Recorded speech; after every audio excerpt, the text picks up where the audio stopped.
Hey Virgo, welcome back to Distilled Tarot. My name's Shannon. I'll be guiding you through today's reading. This is our daily reading for July 7th, 2025. Let's see what's going on with Virgo.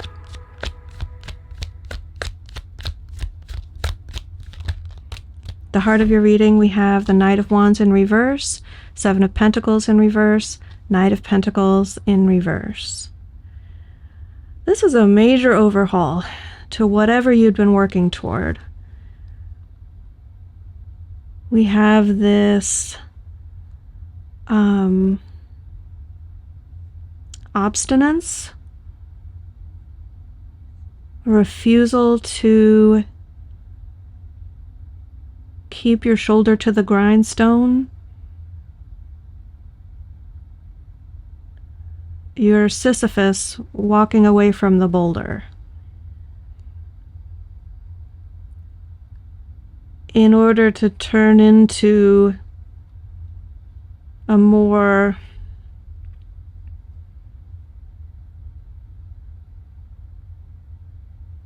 pleasure-seeking energy, to let more of a pleasure-seeking energy manifest within you.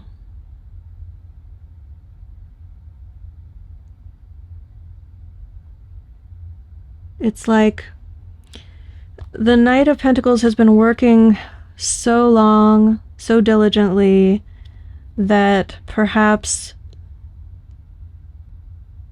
a vacation is overdue. Now, I'm not sure what to do with this Seven of Pentacles in reverse at the moment, because you're either... This is a lot of energy all at the same time. I can see this could be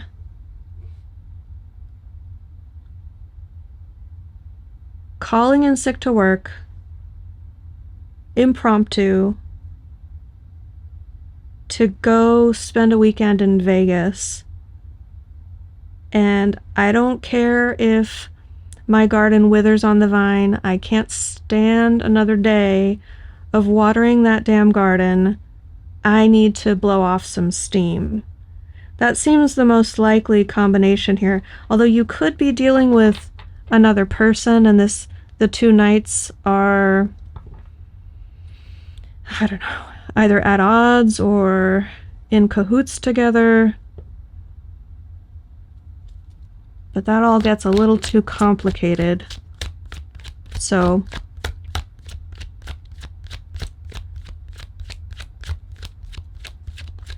it's always the most likely to me, unless I feel very strongly to the contrary, that these energies are describing facets of what's going on within you.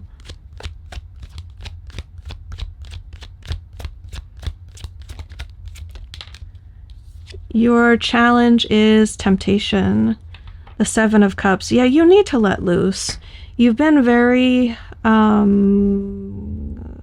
conforming. There's not really a word for what I'm getting at, or there probably is, and my vocabulary is just too limited. It's not quite restrictive, it's not quite conforming, but it's like stifled. Maybe that's yeah.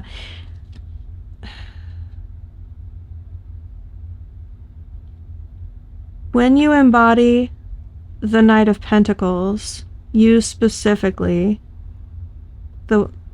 okay, I'm describing the energy that I'm picking up on for you who are watching.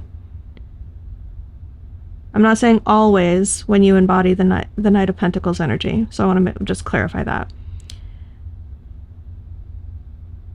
In context of this reading, the way that I'm picking it up, when you have been embodying the Knight of Pentacles energy, you feel like it's necessary, you're willing to do what's necessary.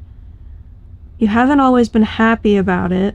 In fact, it does feel like you've been very, like forced into it by circumstances.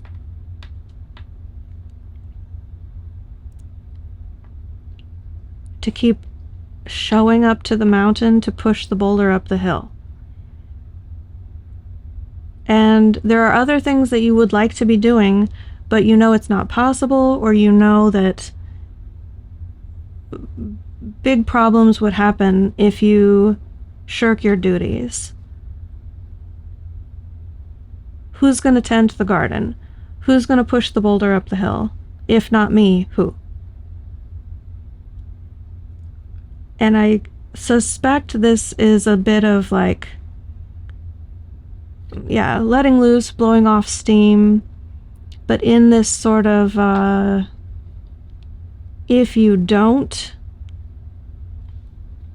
the pressure cooker is going to explode.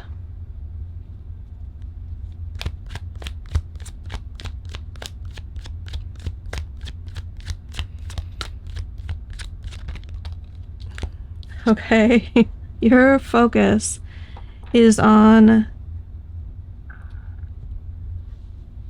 how you can look at things differently. The fact that you're focusing on what you have come to see as a limited mindset tells me that you're on the precipice of breaking free from that. Otherwise, you wouldn't be aware of it. You wouldn't be able to focus on it. Does that make sense? So here you are like, oh, okay, I've thought that it had to be done this way, but I must be wrong. So what am I missing? How can I open up the scope of my awareness to find other solutions or new ways of looking at this? Another way of doing this.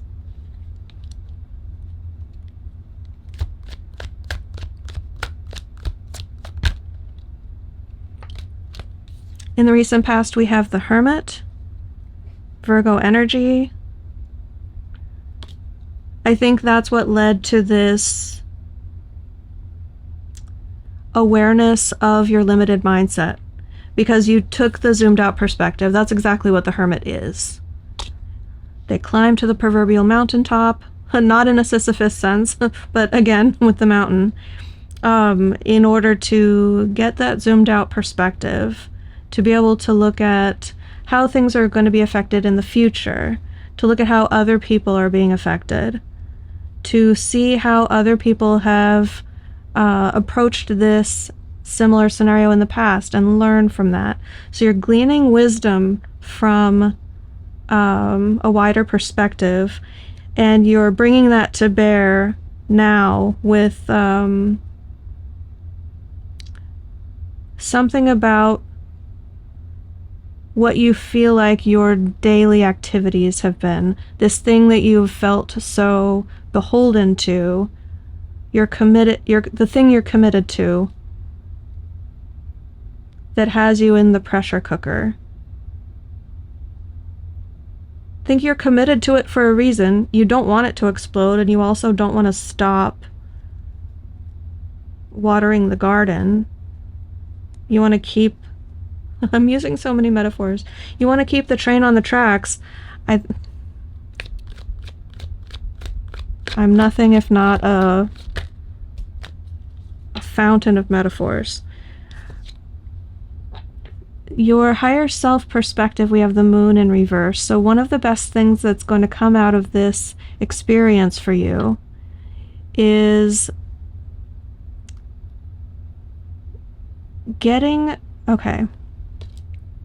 you're getting far enough down this unknown path on this journey that you've embarked upon that your eyes are adjusting to the darkness. You no longer stumble on the uneven pavement.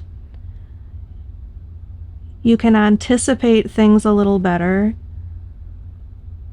Things are starting to come naturally in this new unfamiliar territory.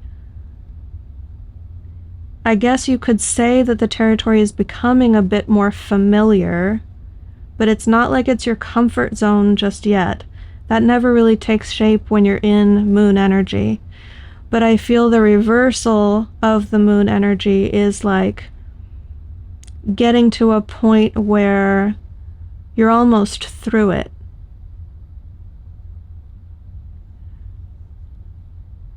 new healthy or not beneficial, not purposeful, what's the word I'm looking for? New patterns that are effective. You want to be efficient and effective. And you haven't quite felt that way as you're stumbling around trying to figure out this new path. That is what you're turning the corner about. That's the shift. You're starting to feel like you're getting a handle on efficiency and effectiveness. And that has you feeling more empowered, like you're more yourself. Like, yes, this is me, this is what I do. This is how I do things. I don't struggle. I see what needs to be done and I do it. And I do it better than other people would do it because I see the best way to do it, the most effective way to do it. I can do detail work on the front end if it's going to mean less work on the back end. The Virgo is really good about having an excellent plan. But when you pair that with moon energy, it's like too many unknowns to really fire on all cylinders, for another metaphor for you. So in that sense, you're going to start to feel more at ease, like you're able to capitalize on your Virgo-ness, your ability to develop a good plan, put it in action, and you're going to start to believe that what you're doing is efficient and effective, and that's going to feel really good. Okay. I really threw a lot of words at that one. In the near future, the sun is finally coming out. It's been rainy and stormy here for a little while. In the near future, we have the Wheel of Fortune. Dun, da, da, da. Love it. This is the Wheel of Fortune turning in your favor. A fortunate series of events will start to unfold. And it's, I won't say because of your newfound sense of efficiency and effectiveness, but coinciding with that.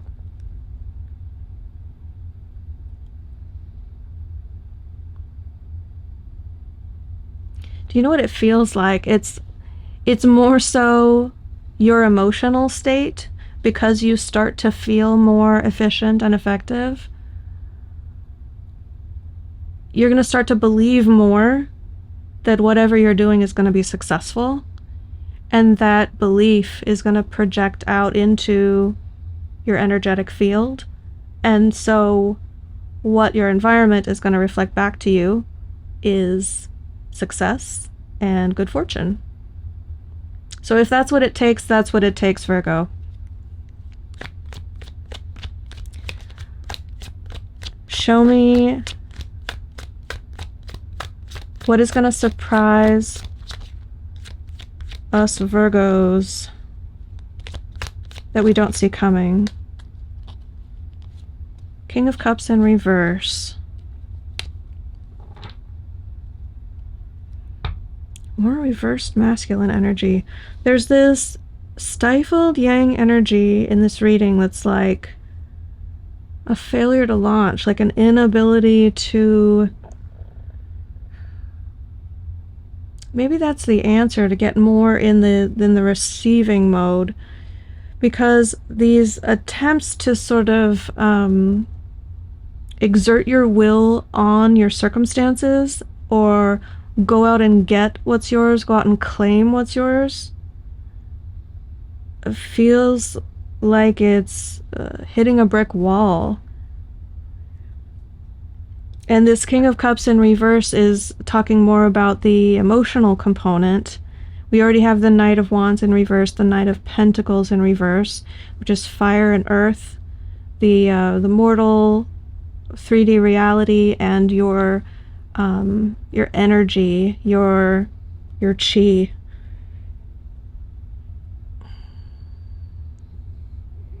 Now we bring the emotions into play.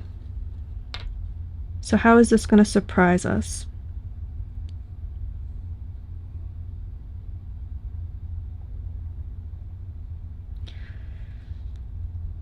I don't have any indications of any other characters in the story, but this doesn't feel like it's Virgo energy. I think that it's someone else in need of fixing.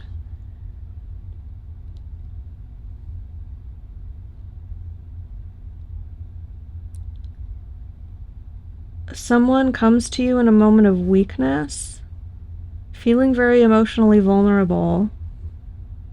This could be someone who like never cries,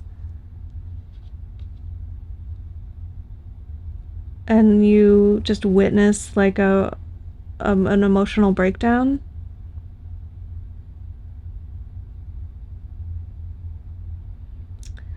Usually with the King of Cups in reverse, I get some sort of manipulative energy, but that's not the meaning here. That's not the meaning that Spirit's intending. It feels very vulnerable. Someone who wants to have it all together and just doesn't. Life has sort of torn them apart a bit. They feel tattered and weary. Okay, this might be you. I mean, you feel like you've been in a pressure cooker. This could be that emotional breakdown. Maybe, okay, if you haven't given yourself, let's see, I'm a Virgo rising, so maybe I don't see it coming because I don't see it coming. Does that make sense? Like I'm having trouble seeing it as Virgo energy because it hasn't hit me yet. Maybe you've been in a pressure cooker for so long that you haven't really let yourself feel an emotional reaction to what's happening in your life.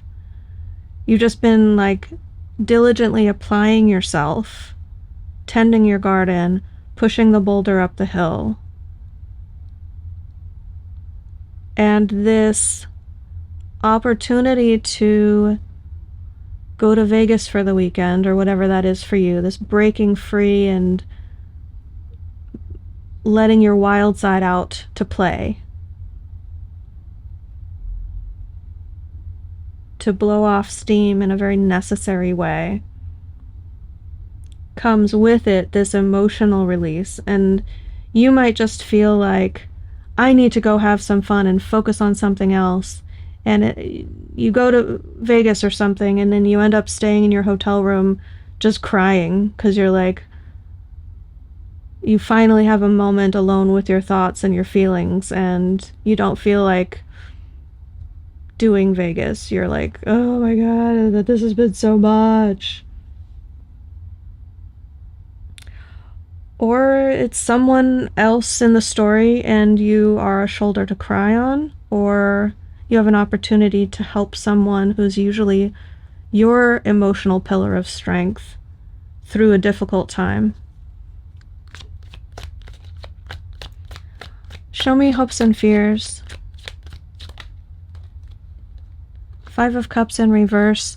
It's your greatest wish, 9 of Cups, to have the emotional difficulty and grief and pain of loss, of suffering stay behind you. You feel like you've worked your way through so much that you really can't imagine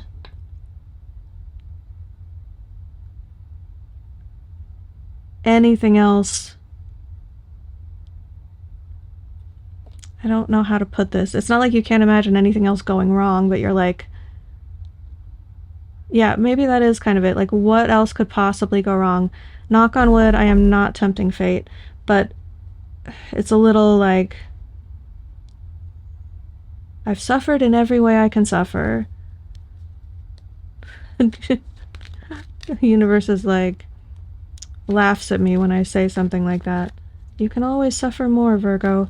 Absolutely not. Absolutely not.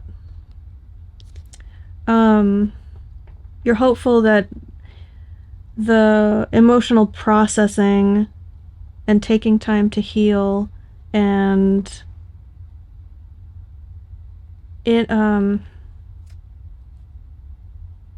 resolve those difficult feelings is behind you. And the way this is all likely to resolve is putting those difficult feelings behind you. So in whatever sense you're afraid of that energy coming back, you're dealing with more pain or loss or grief. It looks like what you've done for now is what you need to do for now. The Nine of Swords in reverse is like, if you're not already feeling relief from stress, you will be soon. You'll feel mentally freer, more able to focus, more optimistic, like the worst is behind you.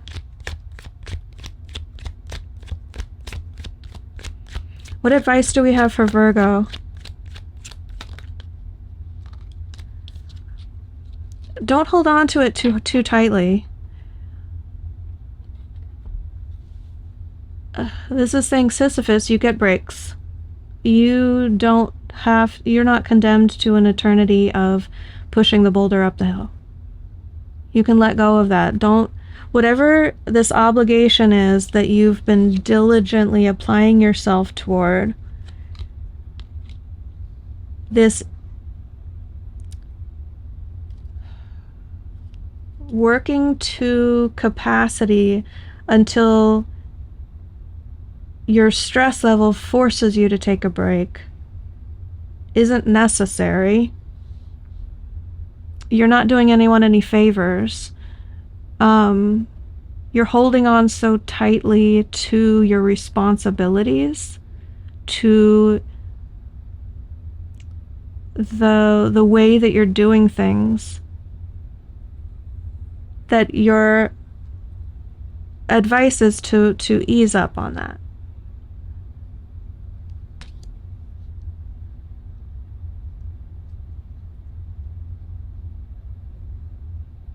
Like, it's good that you're taking your responsibilities seriously and that you want to do a good job and fulfill your obligations. But there's also, like, I want to describe it as, I heard someone on TikTok in the, like, autism community talk about it like, how do they describe it?